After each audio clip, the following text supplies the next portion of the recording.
Welcome, champions. This is Arcadia. Welcome, Arcadians. Over the last couple weeks, we've been talking about some of our favorite movies, television shows, and games. This week, we're going to talk about a different style of filmmaking, but one that is very informative and very uniquely attached to what we're going to present to you in the next few months. We're very excited about that. So this week, we're going to be talking about documentaries and how we appreciate them and their ways that they can educate and enlighten us and show us different perspectives on subjects that we may or may not have had any interest in even to begin with. But yeah, we're very excited to delve into the style of filmmaking, and we hope y'all enjoy it. Today we're talking about documentaries, which I realize as we're getting ready to do this is a pretty broad spectrum of stuff. In my mind, when we were first talking about this, I was thinking of, documentary films. But I realized that there's a lot of documentary TV series, and there's a lot of things that you might not occur to you, but that are basically a documentary, like behind the scenes filming of a movie or something like that. There's a lot of coverage of music tours and, a lot of musical type documentaries, like just, sometimes maybe filming a concert, especially if you get some behind the scenes footage or some history to the band, that stuff is a lot of science type of stuff, a lot of stuff we watched in school about the Civil War or whatever. There's a lot of documentaries in our life, I think more than we realize or think about and don't always make a list or include it with other media. For documentary films, that's been something I have found joy in and make a point of trying to watch the best ones. Or anyway, I'm rambling a little bit to set this up, but I'm going to go ahead and name a couple of documentary movies that I like and a short description to kind of maybe give you an idea of how a documentary can work and what might surprise you about it. The first one I'm going to name is Spellbound, which I'm pretty sure is my favorite documentary, one of my favorite movies. And it was set around 2000, so, modern times, but we didn't quite, the internet and cell phones weren't as pervasive. And it's about kids going to the National Spelling Bee. And so this documentary has a lot of things in it that you want from a standard movie. Like there's this sort of drama. You're kind of rooting for the kids and on the edge of your seat when they're spelling these words, are they going to make it? And they come from different parts of the country and they're coming together. I'm pretty sure it was in Washington, D.C., so you got backstory to these characters, and also, they're kids, and so they say and do funny stuff sometimes. So it has a lot of elements of a standard movie. Of course, it's a documentary. It's not scripted.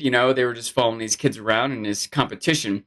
And what I started to realize, I watched it a couple times, and at this point, I probably watched it several times because I try to get other people to watch it. So I'll watch it with them, see it again, and I realized that this isn't really about kids going to a spelling bee. It's about America. It's all these kids are coming from different places and socioeconomic statuses, right? And you kind of realize this is almost a commentary on America through the story of these kids. The, immigrant kid in Texas whose parents don't even speak English, trying to make it to the spelling bee, more of a challenge than the Jewish girl in New York with wealthy parents that are giving her lots of attention, right? And then maybe on the other another angle to this is there was a Indian, and an Asian Indian immigrant.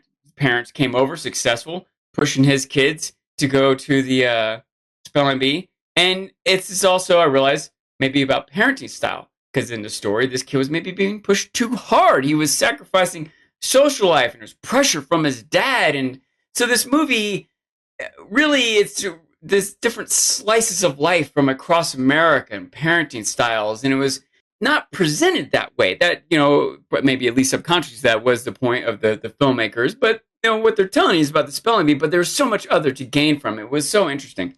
But just an example of how a documentary can hit you in different ways that you would think, how it can maintain some of the aspects of standard filmmaking while still giving insight, and also giving insight deeper than what was presented on the surface.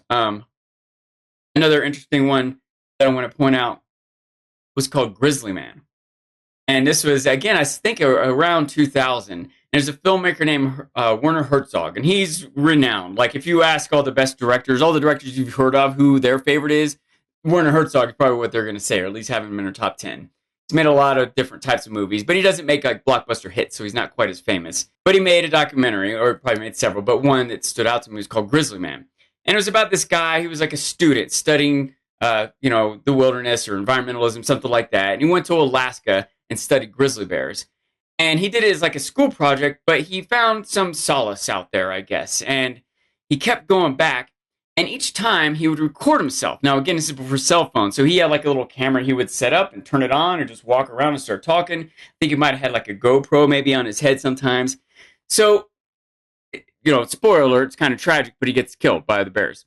And it was kind of random. It wasn't like it was stupid what he was doing. There were some random unlucky things that led to it. But the thing is that Werner Herzog recognized that this was a story about a man, that this wasn't about the bears, that in his recordings, he's just out there in Alaska on his own, just kind of rambling to the camera, and his kind of his personality and his life and maybe some aspects of life that many people relate to come forth in his recordings. And it was very intriguing, insightful, interesting. One thing that happens a lot with documentaries is sometimes when people are on camera, they behave a little differently than they might normally. They're a little extra shy or maybe a little extra attention seeking.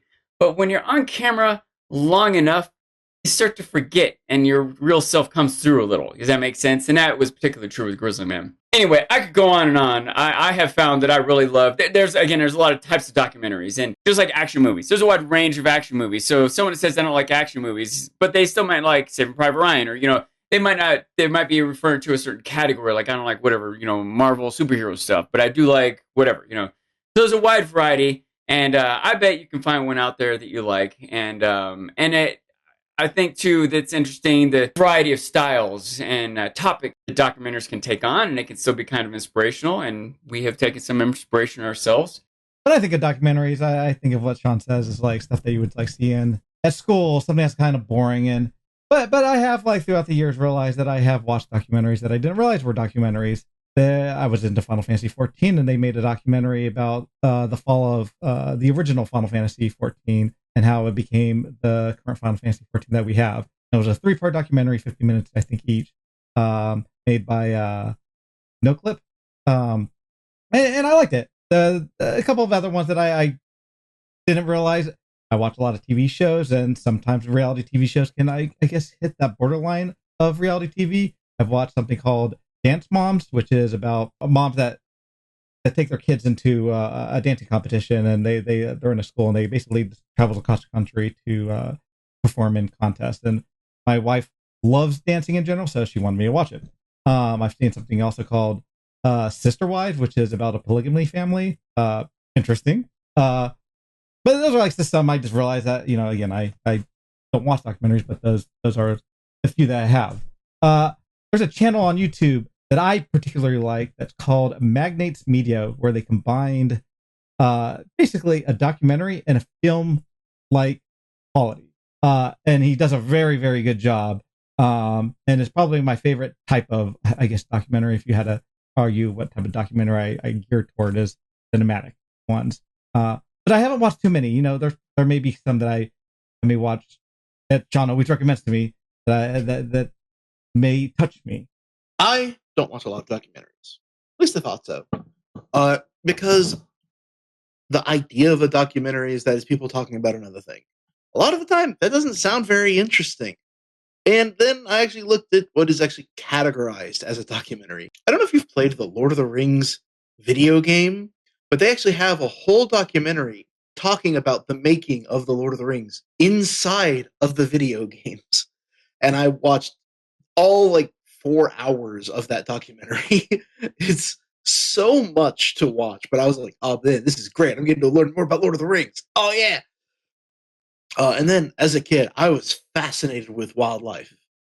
And one of my favorite people to watch was the crocodile hunter, Steve Irwin. That was phenomenal. And apparently that's categorized as a documentary. And I was like, yeah, that's great. More of this. But in all seriousness, documentaries are a good way to present information. It's just important that we find the best way to entice audiences with them. There are things that need to happen. The last documentary that I know off the top of my head was the documentation of the first viral plague in a video game. In World of Warcraft, I believe it was the Burning Crusade. If anybody wants to correct me in the comments if I'm incorrect about that, please do. But there was a raid boss, and his ability that he did within the raid was he afflicted players so that their healths were constantly draining. Now, for raid players, it wasn't like a huge amount of health, but it was enough to be a pain. A pet got afflicted with that and then was put into storage during the raid. And when the pet was brought out of storage outside of the raid zone, it caused the plague to spread. But you should look that up. I'm not going to talk about that here. But very fascinating story. And they actually used that to help plan for COVID. Oh, yeah. No, as it turns out, a lot of media that you probably already consume is classified as a documentary, because anything that is behind the scenes or reality driven or anything that might enlighten you into a subject is, yeah, it has been documented in film and presented to you in a way that makes you shift your perspective or think a certain way. And that is one of the true strengths in what a documentary can actually do, is it can solidify an opinion in your mind about the information that has just been presented to you. And whoever produces the documentary, whether it's the subject or an outside force, might affect how that documentary is seen by the audience when it is finally released writ large. And I think that that is one of the most interesting aspects of a documentary, because it is not always the message. Sometimes it is the messenger. It's how you say things. And documentaries writ large, whether they're true crime podcasts or it is actual reality TV where you're seeing real people's emotions in real times to actual events as they're unfolding before them, or it is a Ken Burns style documentary of documented letters and correspondence and official deeds and writs from history that have been documented and presented to give a story of what was happening. Sure, you might know about baseball. You know, I've been playing baseball since I was 8 and played through college, but Ken Burns will tell you the ins and outs of baseball, and, you know, it almost died 3 times in the early 20th century, but, you know, you can't stop the American institution.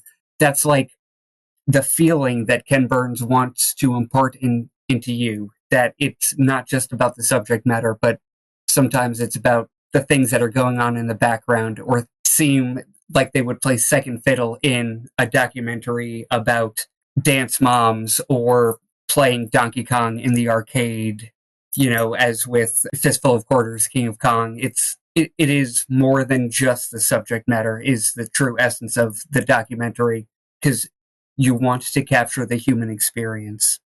Media exists for 2 main reasons, and that is to show you a world that you want to live in and show you a world you do not want to live in. But documentaries bridge the gap between them and show you the world as it is with a bend one way or the other. And that's why we're excited for our next presentation. We'll reveal that as we move along.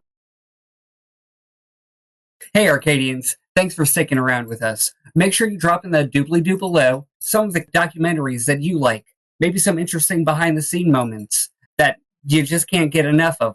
And what are some of your favorite shows, video games, and movies that you know a little something extra about? As always, be ever vigilant, and we'll see you on the other side.